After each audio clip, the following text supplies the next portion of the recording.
Welcome to my Time to Teach presentation. This project was an action research study to examine the effectiveness of the Time to Teach behavioral management program at Henry J. Kaiser Elementary School. The study was important because office disciplinary referrals are a significant issue despite implementing the Time to Teach management program. Its implementation needed to be examined to find the reasons for the decline in its effectiveness. Children who display disruptive behaviors in the early grades are at a greater risk for continued behaviors and academic issues throughout their school career. Early intervention is key to success in later grades. To find out if Henry J. Kaiser Elementary School's current discipline management program, Time to Teach, is effective, I asked the following questions. How does Time to Teach training differences correspond to discipline office referrals? What is the association between the current Time to Teach implementation and the rate of discipline office referrals? And what training and support have teachers at Henry J. Kaiser received in the Time to Teach management program? A discipline program in an elementary school can have an impact on the future educational endeavors of students. Children who enter school displaying disruptive behavior are at a greater risk for continued behavior and academic issues throughout school. Effective discipline management programs teach expected behaviors. As school systems deviate from punitive discipline measures, effective professional development becomes necessary to implement a discipline program that ensures student success. The Center for Teacher Effectiveness studied classroom management and developed 8 essential components of the Time to Teach management program. The components include developing a strong belief system, understanding effective child management strategies, practicing self-control, maintaining a proper classroom arrangement, giving unconditional positive regard, teaching behavioral procedural expectations, practicing preventative strategies, and refocusing and reteaching behaviors non-punitively. In addition to the essential components, the Time to Teach program has steps for teaching desired behaviors. They are identifying the areas of need, devoting adequate time to teaching to the rules, and developing a lesson plan for each classroom and school teach to. Reducing behavioral issues in educational settings consists of a plan of action to manage the environment, teaching desired behaviors, and consistently maintaining what has been taught. To begin my research, I conducted a teacher survey to determine how Time to Teach is implemented by each educator, and an administrator interview to understand her expectations of the program. Then I collected data concerning the initial training and the continuing education involved in the Time to Teach initiative through interviews with the original trainers.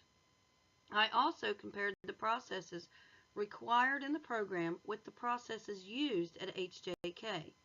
This was accomplished by comparing the teacher survey with the manuals for Time to Teach. Finally, I examined the discipline data presented at each Faculty Senate meeting to determine the amounts of office referrals relative to the gradual deviation from the initial guidelines of Time to Teach. The educator survey was completed by 18 respondents.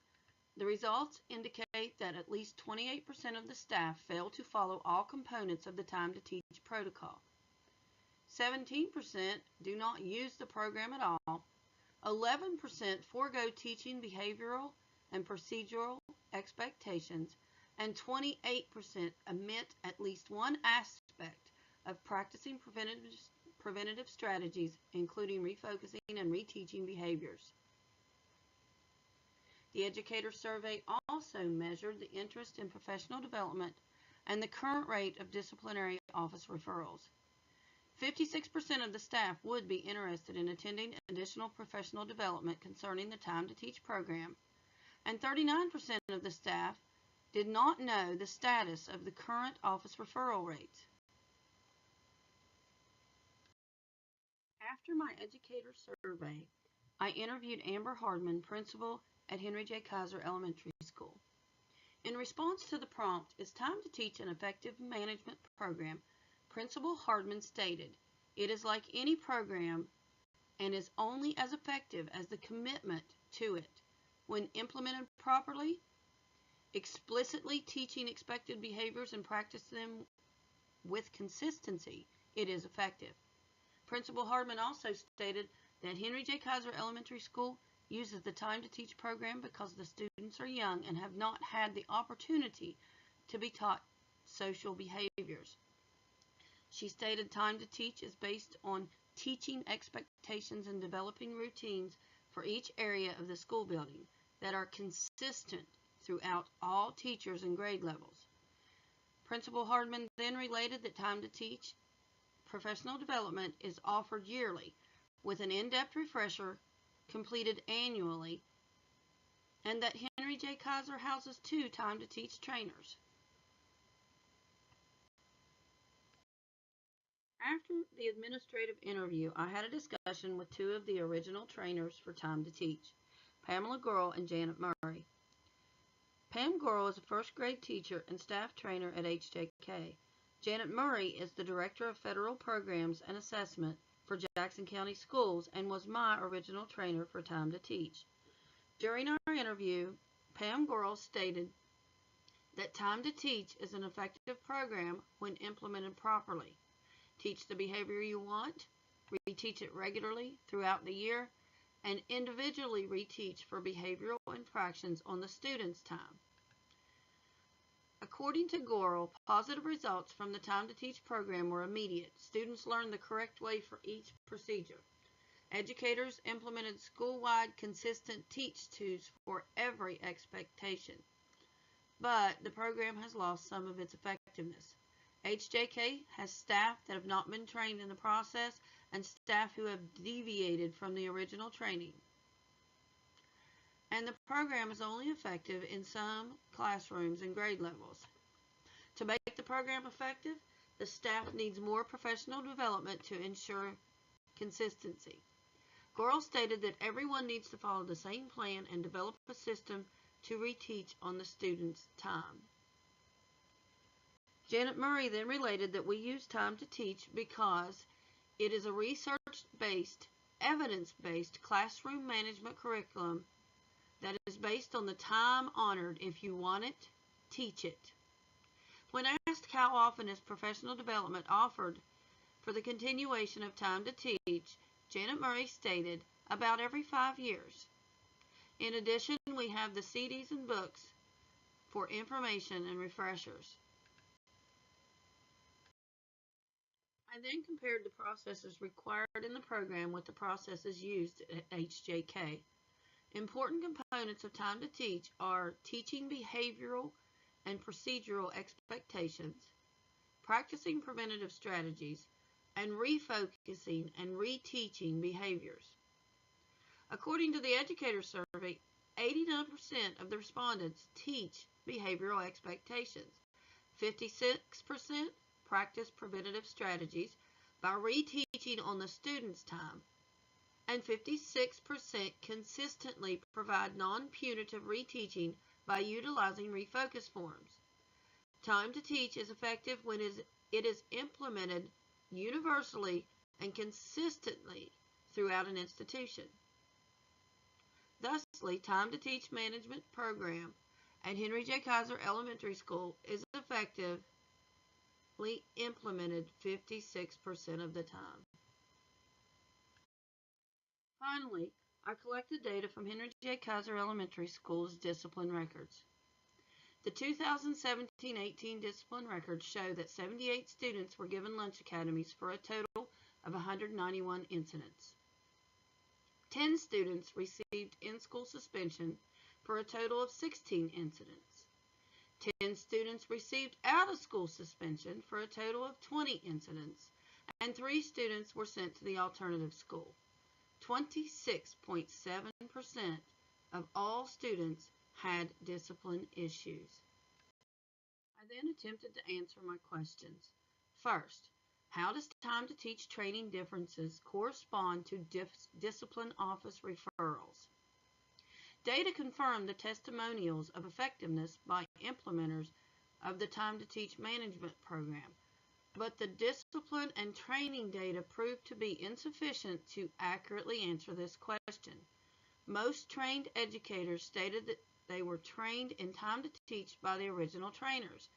Therefore, training differences were not a factor in the increase of behavioral incidents. Then I asked, what is the association between the current time to teach implementation and the rate of discipline office referrals? According to Pamela Gurl, time to teach was initially implemented with fidelity and universal usage. The surveys show that compliance with the program has waned as much as 44% in crucial areas. The discipline data relates an increase in office referrals, creating a possible relationship between implementation and disciplinary issues. Lastly, I asked, what training and support have teachers at Henry J. Kaiser Elementary School received on time to teach? This was answered by the educator surveys and the expert and administrator interviews. The survey data relates 78% of the staff had initial time to teach training. Janet Murray, Director of Federal Programs and Assessment, provides that time to teach training happens every 5 years, and we also have video and book refreshers as needed. Principal Amber Hardman provides the staff with in-depth biannual training through Henry J. Kaiser's in-house trainers. Time to teach is an effective discipline management system when implemented with fidelity. Henry J. Kaiser Elementary School staff has implemented the program successfully, but additional steps are needed to ensure continued success. First, the staff should identify specific areas of problem behavior and the conditions that prompt and reinforce that behavior. All should be involved in collecting the data on behavioral issues. After identifying problem areas, Teach 2 lesson plans need to be collectively created along with a school-wide discipline plan. It is recommended that all staff follow the universal behavioral lesson plans as part of the discipline plan. Modifying the classroom learning environment to decrease problem behavior is essential. HJK staff should collectively revisit the Time to Teach manual to initiate the program's classroom environment recommendations, as the classroom configuration and climate can contribute to undesired behavior. The staff should also examine the manual recommendations for teaching and reinforcing new skills to increase appropriate behavior and positive classroom climates. The revisit could be accomplished by a school-wide book study of the Time to Teach resource manual. According to the staff survey and the Time to Teach resource manual, reinforcing learned behavior skills on students' time is a necessary element of time to teach. HJK staff and administration should create a program to reteach specific, habitually displayed undesirable behaviors. The reteaching should be conducted on the student's free time instead of during instruction. Possible times include the last 5 minutes of lunch period or the first 5 minutes of an extra scheduled recess. Professional development concerning time to teach training is also needed at Henry J. Kaiser Elementary School. 78% of the staff are trained in time to teach procedures. For the program to be effective, 100% of the staff needs to be trained in the same manner at the same time.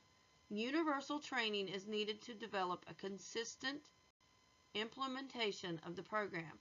Possible training could be conducted by staff trainer Pamela Gurl and Director of Federal Programs Janet Murray.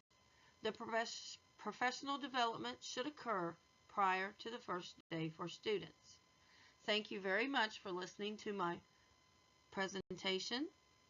Please have a wonderful new school year.